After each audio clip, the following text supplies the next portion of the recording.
पुनर्जन्म का मतलब पुनर्जन्म हम कैसे समझ सकते हैं? हमारे जो जनरेशन है वो पुनर्जन्म पे ज़्यादा बिलीव नहीं करती है। नहीं, जनरेशन बिलीव करे ना करे, जनरेशन का क्या है, वो तो अपने माँ बाप पे भी बिलीव नहीं करते। माँ बाप बिस्मिल्लाहिर्रहमानिर्रहीम। अस्सलाम वालेकुम दोस्तों, वीडियो आज की बड़ी इंफॉर्मेटिव है। इस वीडियो के अंदर एक हिंदू लड़का पंडित अनिरुद्धाचार्य से सवाल करता है पुनर्जन्म के बारे में। अब हमेशा मेरे जहन में ये सवाल आता है कि ये पंडित जो हैं ये हिंदुओं को कितना बेवकूफ बनाते हैं। जब ये लड़का पंडित जी से पुनर्जन्म के बारे में सवाल करता है तो वो आए बाएं शाएं यानी कि कोई सीधा जवाब नहीं देता।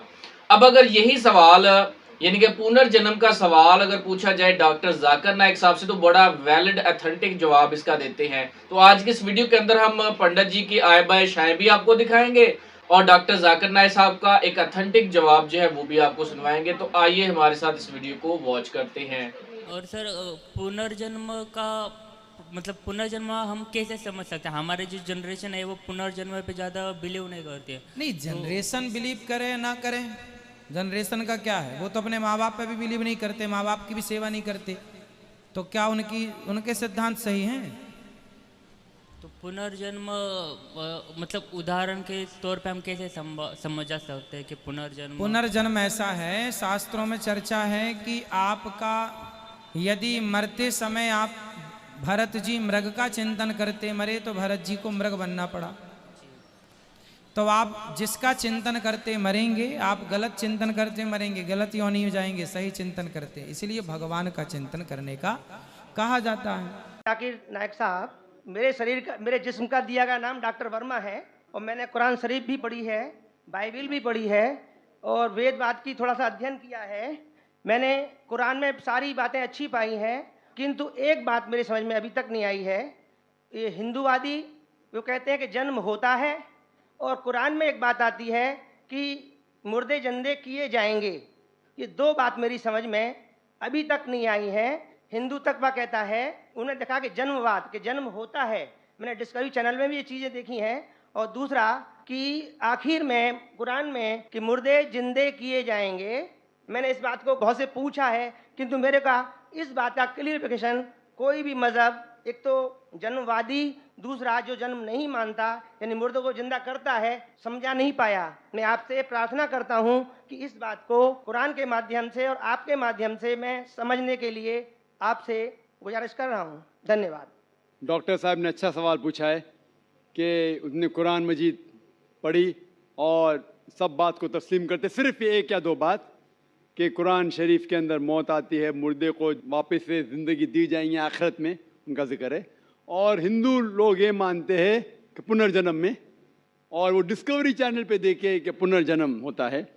अगर आप देखेंगे सबसे ऊंची किताब हिंदू मज़हब में वेद, अगर आप पढ़ेंगे पुनर की मानी क्या, पुनर संस्कृत में मतलब नेक्स्ट, अगेन, वापस से, और एक पुनर के मानी नेक्स्ट। तो पुनर्जन्म मतलब नेक्स्ट जिंदगी और एक जिंदगी। अगर आप कुरान शरीफ पढ़ेंगे, कई आयतें हैं कि अल्लाह सुब्हाना व तआला ने आपको जिंदगी दी, पहले आप थे नहीं, फिर जिंदगी दी, इस धरती पे आए, फिर आपको मौत देंगे, फिर आखिरत में उठाया जाएगा। आप जो कर रहे मुर्दों को जान दी जाएंगे आखिरत में, ये हम मानते हैं कि एक बार हम इस धरती पे आते, नेक्स्ट लाइफ इज आखिरत। उसी तरीके से वेद में भी जिक्र है अबाउट पुनर्जन्म, नेक्स्ट लाइफ, सेम हूबहू जिस तरीके से कुरान में लिखा हुआ है। लेकिन आम हिंदू मजहब के जो गुरु है, स्वामी हैं, इन लोग जब ये जानने लगे, एक उनको कठिनाई पेश आई, वो देखने लगे कि कई इंसान जब पैदा होते हैं with congenital defects, heart problem, heart defects, limb problem, कोई अमीर पैदा होता है, कौन गरीब पैदा होता है। तो भगवान ही कैनॉट बी अनजस्ट, भगवान अनजस्ट नहीं हो सकता है कि कोई इंसान को हेल्दी पैदा करता है सेहत के साथ, कोई इंसान को कंजेनाइटल दिल की बीमारी से पैदा करता है, कोई इंसान को अमीर घर में पैदा करता है, कोई इंसान को गरीब घर में। तो भगवान अनजस्ट नहीं हो सकता है, ना इंसाफ नहीं हो सकता। तो ये जो स्वामी लोग हैं, इन लोग ने एक नई चीज निकाली, संस्कारा। हिंदू मजहब में कहते संस्कारा, जो इंग्लिश में कहते हैं cycle of birth and rebirth, transmigration of soul. अंग्रेजी में कहते हैं ट्रांसमाइग्रेशन ऑफ सोल, क्योंकि आप डॉक्टर है, आप जानते होंगे। ट्रांसमाइग्रेशन ऑफ सोल अंग्रेजी में कहते हैं, संस्कृत में कहते हैं संस्कारा, birth death birth death birth death. कहीं भी वेद में नहीं लिखा हुआ है कि birth death birth death birth death, कहीं भी वेद में नहीं लिखा है। चैलेंज है मेरा, ये इन लोग को मिलता है भगवत गीता के श्लोक से। भगवत गीता का श्लोक चैप्टर नंबर 2 में वर्स नंबर 22 में, उसमें लिखा हुआ है कि जब कोई शख्स अपने कपड़े निकालता है तो वो नए कपड़े पहन लेता है, उसी तरीके से रूह एक नई जिस्म में जाती है। और ये भद्यांकर उपनिषद में भी इसका जिक्र है, आप पढ़ेंगे कि when a caterpillar climbs up the grass of blade, he jumps to a new grass. Same way the soul takes a new body. जिस तरीके से कैटरपिलर घास के ऊपर चढ़ता है और दूसरे घास पे जाता है, उसी तरीके से रूह एक नई बॉडी के अंदर जाता है। तो इस श्लोक के बुनियाद पर इन लोग ने एक फिलॉसफी पैदा की, संस्कारा, कि इंसान जो कर्म के बेस के ऊपर, कर्म और धर्म की फिलॉसफी, कर्म मतलब अच्छे कर्म करोगे धर्म के हिसाब से तो अगले जन्म में आप अच्छे पैदा होंगे। अगर आपके कर्म बुरे होंगे तो अगले जन्म में आप हो सकता है कि लूला पैदा होंगे या लंगड़ा पैदा होंगे। और जो कहते हैं कि आप इंसान 7 बार बनेंगे, ये कौन कहता है? वेद नहीं कहती, ये स्वामी जी लोग कहते हैं, कोई वेद में कहीं लिखा नहीं है। क्योंकि उनको ये नहीं कह सकते थे कि इंसान क्यों गरीब पैदा होता है, क्यों अपाहिज पैदा होता है, उनकी सोच कम थी, इसीलिए नई फिलॉसफी लेके आए, ट्रांसमाइग्रेशन ऑफ सोल। आप तो डॉक्टर है, मैं भी डॉक्टर हूं, आपने कहीं मेडिकल साइंस बुक में पढ़ा हुआ है कि इंसान इस दुनिया में जन्म लेता है? कभी नहीं। क्या फिजियोलॉजी में पढ़ा, क्या एनाटॉमी में पढ़ा? अगर ये साइंटिफिक फैक्ट होता था तो हम मेडिकल कॉलेज में पढ़ते थे कि इंसान नए जन्म लेता है, हम कभी भी नहीं पढ़े। इससे ये साबित होता है कि साइंस इसको तस्लीम ही नहीं करती। जो आप कह रहे डिस्कवरी चैनल में देखा, जो आप कह रहे हैं, अगर ये हक होता था तो हमारे साइंटिफिक बुक में भी ये लिखा होता। तो ये कहना कि साइंटिफिक प्रूफ है कि हम जन्म लेते हैं, बिल्कुल गलत है।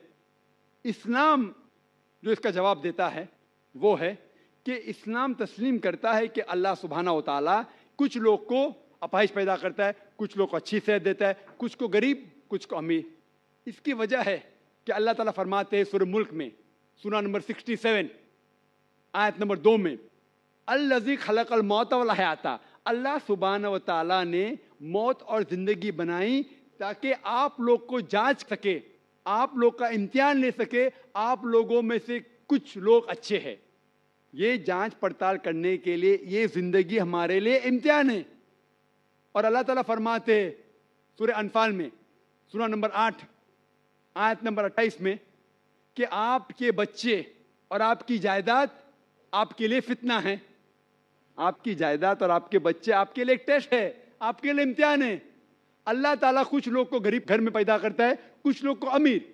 जो लोग अमीर है उनके लिए इम्तिहान है कि वो ज़कात देते क्या नहीं। जैसा कि मैंने कहा मेरी तकरीर में, तीसरी बुनियादी बात इस्लाम में है ज़कात। जिस शख्स के पास 85 ग्राम से ज़्यादा सोना है या उसके मुकाबले में धन है, उसको 2.5% ज़कात देना फ़र्ज़ है। जो आदमी अमीर है, कुछ अमीर लोग बराबर ज़कात देते, कुछ लोग आधा देते, कुछ लोग देते ही नहीं। तो अमीर इंसान को शायद 100% मार्क्स मिले या 50% मार्क्स मिले या 0% मिले। वो गरीब इंसान को ज़कात में तो 100 मार्क्स मिलता है, 100 आउट ऑफ 100, उसको ज़कात देना ही नहीं। हम कहते रहे बेचारा गरीब इंसान है, लेकिन असल में देखे जाओ तो उसको उस इम्तिहान में, गुर्बत के इम्तिहान में 100% मार्क्स मिले। आप समझ रहे? इसी तरीके से अल्लाह ताला कहते हैं कि आपके बच्चे आपके लिए इम्तिहान है। हो सकता है मिसाल के तौर पे एक अच्छे जोड़ी है, अच्छे मुसलमान है, 5 टाइम नमाज पढ़ रहे हैं, हज को गए हैं, रमज़ान में रोज़ा रखते हैं, ज़कात देते हैं। अल्लाह ताला उनका और बड़ा इम्तिहान लेना चाहता है। जितना बड़ा इम्तिहान उतना बड़ा इनाम। मिसाल के तौर पे अगर आप BA पास करते तो आपको सिर्फ ग्रेजुएशन मिलता है। अगर आप MBBS पास करते आपको डॉक्टर कहलाया जाता। डॉक्टर मतलब ऊंचा ओहदा। इसी तरीके से अल्लाह सुब्हाना व तआला हो सकता है कि उस जोड़ी को इम्तिहान और सख्त देता है और ऐसा बच्चा पैदा करता है जो अपाहिज है। अल्लाह ये देखना चाहता है कि अपाहिज बच्चा पैदा करने के बावजूद वो अल्लाह के ऊपर ईमान रखता है क्या नहीं। अगर ईमान रखता है तो अल्लाह उसे जन्नत फिरदौस देना चाहता है, और कठिन इम्तिहान और बड़ा इनाम। हो सकता है कि वो इम्तिहान में फेल हो जाएगा। तो ये कुरान की आयत है, आपके बच्चे आपके लिए इम्तिहान है। कभी कोई भी अगर कलामिटी आती है, कोई भी आपको नुकसान होता है, इधर वो आपके लिए इम्तिहान है या आपके लिए सजा है। जब भी कोई भी आपको इनाम मिलता है, वो इधर आपके लिए इम्तिहान है या आपके लिए रिवॉर्ड है। तो इसी तरीके से क्योंकि हिंदू मजहब के जो स्वामी हैं वो इसको नहीं समझ सके, इसीलिए एक नई फिलॉसफी संस्कारा लेके आए जो बिल्कुल वेद में नहीं लिखी है। वेद बात करता है पुनर्जन्म। पुनर्जन्म मतलब नेक्स्ट लाइफ, जिसका जिक्र कुरान में भी है, आखिरत की जिंदगी।